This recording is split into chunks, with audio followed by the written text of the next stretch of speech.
नमस्कार, जय हिंद विद्यार्थी मित्रांनो। आज दिनांक किती आहे? 30 एप्रिल आहे।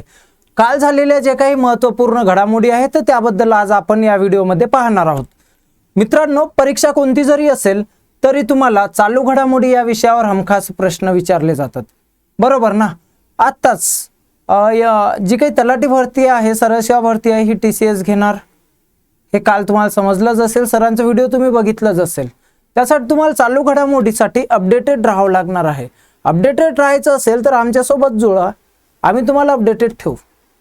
मित्रांनो, आज आपण काही प्रश्न पाहणार आहोत। या सर्व प्रश्नात जी PDF आहे ही तुम्हाला कुठे मिळणार आहे? तर टेलिग्रामला मिळेल।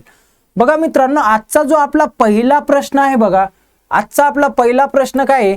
तर बघा, पहिला प्रश्न आहे, काय दिलाय पहिला प्रश्न तुम्हाला? तर वाचा। बॅडमिंटनच्या रिलेटेड दिलेला आहे। PV सिंधू यांना कोणत्या संस्थेच्या काय म्हटलेलं आहे? कोणत्या संस्थेच्या परिषदेचे सदस्य बनविण्यात आलेले आहे? मित्रांनो, लक्षात असू द्या, PV सिंधू यांना बघा कोणती? तर PV सिंधू यांना बॅडमिंटन वर्ल्ड फेडरेशन म्हणजे BWF बरोबर, BWFच्या परिषदेवर सदस्य म्हणून नियुक्ती करण्यात आलेली आहे। मित्रांनो, एक तुम्हाला माहिती पाहिजे, जे बॅडमिंटन वर्ल्ड फेडरेशन आहे याचं तुम्हाला पूर्ण नाव माहिती पाहिजे। याचं जे पूर्ण नाव आहे, पूर्ण नाव काय? तर बॅडमिंटन वर्ल्ड फेडरेशन असं नाव आहे मित्रांनो, लक्षात असू द्या। याची स्थापना केव्हा झाली? तर याची स्थापना पण तुम्हाला काय माहिती पाहिजे। जे काही BWF आहे याची स्थापना केव्हा झाली? तर 5 जुलै 1934 रोजी। केव्हा? 5 जुलै 1934 रोजी काय झाले मित्रांनो? याची काय झाले? स्थापना झाले। याचं जर आपल्याला विचारले मुख्यालय कुठं आहे, तर मित्रांनो मुख्यालय पण माहिती पाहिजे। याचं जो मुख्यालय आहे, मुख्यालय मलेशिया मधील कोणता आहे? क्वालालंपूर कोणता आहे बघा, लिहितो क्वालालंपूर, लक्षात असू द्या। कुठे येते हे? तर मलेशिया या देशामध्ये याचं मुख्यालय आहे मित्रांनो, बरोबर। याचे विद्यमान, याचे अध्यक्ष जर विचारले तुम्हाला रिसेंट मध्ये, तर अध्यक्षाचं नाव पण माहिती पाहिजे। अध्यक्षाचं नाव आहे मित्रांनो याचं पॉल एरिक होवर लॉर्सन। काय? पॉल एरिक, बघा लिहितो Paul Erik Hoover Larson, Hoover एवढंच लक्षात राहू द्या, होवर हे काय? तर याचे अध्यक्ष आहेत मित्रांनो। जे काही BWF आहे, BWF मार्फत काही जे काही प्रमुख स्पर्धा आहेत, जसं की थॉम्सन कप, जसं की कोणता? थॉम्सन कप जो आहे, थॉम्सन कप हा थॉम्सन कप लक्षात असू द्या, थॉमस कप आहे हा पुरुषाचा जागतिक सांख्यिकी स्पर्धा आहे। त्यानंतर महिलांसाठी उबर, लक्षात असू द्या। हे जे याचे स्पर्धा आहेत, स्पर्धाचं नाव तुम्हाला माहिती पाहिजे मित्रांनो। बघूया आपला पुढचा प्रश्न काय आहे?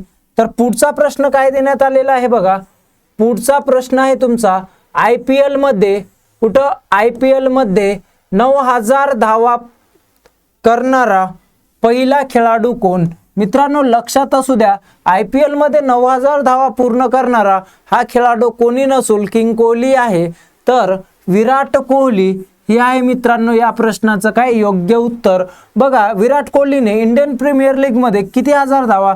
9000 धावा पूर्ण करून इतिहास रचला। आणि असे करणारा तो कोणता खेळाडू आहे? तर पहिला खेळाडू बनलेला आहे। अरुण जेटली स्टेडियमवर रॉयल चॅलेंजर बँगलोर आणि दिल्ली कॅपिटल्स यांच्या सामन्यादरम्यान त्यांनी किती? 9000 धावा पूर्ण केलेल्या आहेत। पुढचा प्रश्न बघा मित्रांनो, काय? दिलीप कुमार कोण? दिलीप कुमार याची कोणत्या कंपनीच्या CEO पदी नियुक्त झालेली आहे?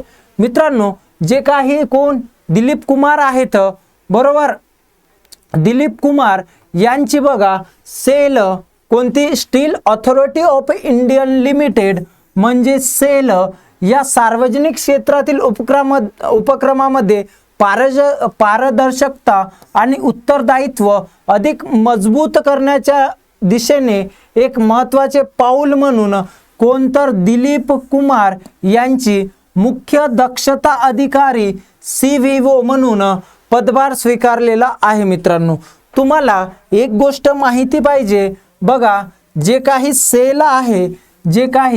सेल आहे स्टील ऑथॉरिटी ऑफ इंडिया याची स्थापना त्यानंतर तुम्हाला महत्त्वाच्या जे काही की पॉइंट्स आहेत मित्रांनो, महत्त्वाची याची तुम्हाला स्थापना माहिती पाहिजे। स्थापना केव्हा झाले? 19 जानेवारी 1947 रोजी या सेलची काय झाले? 1954 रोजी मित्रांनो, केव्हा? 1954 रोजी बघा, 1954 रोजी या सेलची काय झाले? स्थापना झालेली आहे। याचा जो मुख्यालय आहे मित्रांनो, याचं कुठं? नवी दिल्ली येथे, लक्षात असू द्या। आणि हे जे आहे तर मंत्रालय विचारू शकतात, ही कंपनी सरकारच्या पोलाद मंत्रालय अंतर्गत कार्य करते। ही जी कंपनी आहे मित्रांनो सेल, ही भारतातील सर्वात मोठा स्टील उत्पादन कंपनीपैकी एक आहे। जर आपण बघितले या सेलचे जे प्रमुख उत्पादन केंद्र आहेत, प्रमुख उत्पादन केंद्र जर विचारलंय आपल्याला, तर मित्रांनो तुम्हाला माहिती पाहिजे भिल्लाई स्टील प्लांट रूरकेला, जसं सर्वात पहिले भिल्लाई माहिती आहे, दुसरा रूरकेला, बरोबर। हे जे आहेत त्याचबरोबर बोकारो स्टील आहे, कोणता? 3 नंबर बोकारो। 4 नंबर मित्रांनो बघा, तुम्हाला दुर्गापूर स्टील प्लांट माहिती आहे का? DSP कोणता? दुर्गापूर स्टील प्लांट, हा देखील याचाच भाग आहे। मित्रांनो बघा, तुम्हाला सेल बद्दल त्याची स्थापना, त्याचं मुख्यालय आणि प्रमुख उत्पादन केंद्र माहिती पाहिजे। आणि कोणत्या मंत्रालयाअंतर्गत? तर भारत सरकारच्या पोलाद मंत्रालयाअंतर्गत हे सेल येते, बरोबर। चला मित्रांनो पुढचं बघूया। पुढे जे दिले आपल्याला, पुढे काय? सूरजोष्ण राष्ट्रीय संगीत पुरस्कार, कोणता? सूरजोष्ण राष्ट्रीय संगीत पुरस्कार कोणत्या क्षेत्राशी संबंधित आहे? मित्रांनो, भारतीय शास्त्रीय संगीतातील उत्कृष्ट योगदानाबद्दल कलाकारांना सन्मानित करण्यासाठी कुठे? नवी दिल्ली येथे सूरजोष्ण राष्ट्रीय संगीत पुरस्कार सोहळा पार पडला। त्यामध्ये सुमित्रा गुहा आणि लक्ष्मण कृष्णराव पंडित यांना त्यांच्या जीवनगौरव योगदानाबद्दल सन्मानित करण्यात आले। लक्षात असू द्या मित्रांनो, सुमित्रा गुहा आणि लक्ष्मण कृष्णराव पंडित यांना सूरजोष्ण राष्ट्रीय संगीत पुरस्कार देण्यात आलेला आहे। बघा मित्रांनो, पुढचा जो प्रश्न आहे, कोणत्या संस्थेने जी काही मोबिक्विक नावाची NBF, कोणत्या संस्थेने मोबिक्विकला NBFCचा परवाना दिला? मित्रांनो, जे काही मोबिक्विक आहे ही काय आहे? तर एक पेमेंट बँक आहे। त्याचबरोबर हे फिनटेक क्षेत्रामध्ये एक महत्त्वाचं काम करते मित्रांनो। तर तुम्हाला माहिती पाहिजे, जे मोबिक्विक आहे सिस्टीमला कोणाकडून? तर भारतीय रिझर्व्ह बँकेकडून NBFचा परवाना मिळालेला आहे, ज्यामुळे कंपनीला नियमन कर्ज पुरवठा क्षेत्रात प्रवेशाची संधी मिळेल। मित्रांनो बघा, पुढचा प्रश्न काय दिले? पुढचा प्रश्न आहे, लडाखमधील नवीन जिल्ह्याची एकूण संख्या किती वाढली आहे? तर मित्रांनो, पहिले किती होते? पहिले 2, आता नवीन जिल्हे किती झालेले आहेत? तर 5 नवीन जिल्ह्याच्या निर्मितीमुळे प्रशासकीय रचना अधिक मजबूत झाली असून आता जिल्ह्याची संख्या किती झालेली आहे? तर 7 झालेली आहे। लक्षात असू द्या, गृह मंत्रालयाने मंजूर केलेल्या या निर्णयाचा जो उद्देश आहे तो काय? विकेंद्रीकरण, उत्तम प्रशासन आणि दुर्गम भागामध्ये सेवाची उपलब्धता वाढविणे हा आहे। बघा, पुढचा प्रश्न काय आहे? कोणत्या विद्यापीठाने युनेस्को चेअर सुरू केली आहे। तर मित्रांनो, सहजीवन कौशल्य आणि व्यावसायिक विद्यापीठ आहे, जे काही सिम्बायोसिस सिल्क अँड प्रोफेशनल युनिव्हर्सिटीने युनेस्कोच्या साहाय्याने काही तर AI, रोबोटिक आणि इतर क्षेत्रामध्ये महिलांना सक्षम करण्याच्या उद्देशाने लिंग समावेशक आणि कौशल्य विकास या विषयावर आशियातील पहिल्या युनेस्को चेअरची सुरुवात केले। कुठे केले मित्रांनो, लक्षात असू द्या, महिलांसाठी केलेला आहे। लिंग समावेश आणि कौशल्य विकासासाठी हा प्रोग्राम सुरू करण्यात आलेला आहे। मित्रांनो, आजचा आपला शेवटचा प्रश्न आहे बघा। शेवटचा प्रश्न काय? वन हेल्थ संकल्पना यांच्यातील संबंध दर्शविते। मित्रांनो, प्राण्याचे आरोग्य, प्राण्याचे कल्याण, त्याचबरोबर पशु वैद्यकांचे महत्त्व याबद्दल जागरूकता निर्माण करण्याच्या उद्देशाने जागतिक पशुवैद्यकीय दिन दरवर्षी एप्रिल महिन्याच्या कोणत्या शेवटच्या शनिवारी साजरा केला जातो।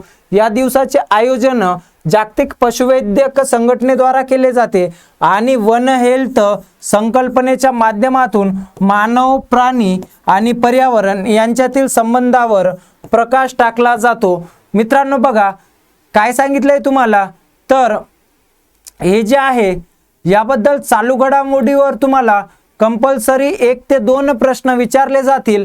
परीक्षा कोणती जरी असेल तरी प्रश्न येणारच।